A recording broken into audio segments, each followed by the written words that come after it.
Thank you. Thank you so much.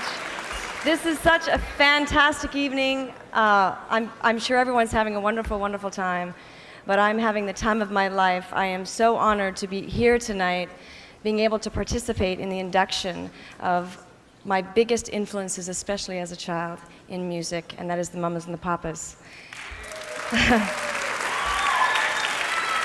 In 1966, that's a while ago, in 1966, pop music was in the middle of one of its greatest periods of change.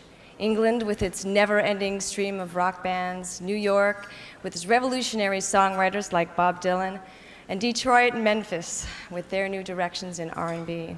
All of this was happening at the same exhilarating moment.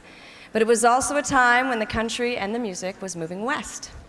And it was a magical record by our next inductees that heralded that development. Of course, that song was California Dreamin', and the group was the Mamas and the Papas. Rarely has a group emerged so fully formed on a first single, but John Phillips, Michelle Phillips, Denny Doherty, and the late Cass Elliot had a great deal of individual experience, yes.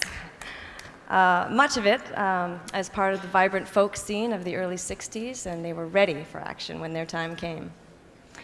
Their blend of two male and two female voices was very rare at the time and added a richness and depth to all of the group's work.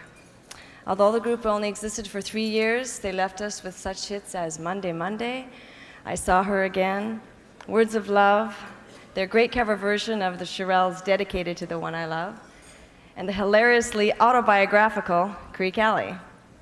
By 1971, I was wearing out my 8-track tape of their music, which by that time had already become classic. I was 6 years old and mesmerized by the beauty and serenity of their vocal arrangements and their utterly original musical style. They may only have been together a short while, but they left me with a lifetime of influence and inspiration, and all of us with beautiful, beautiful music.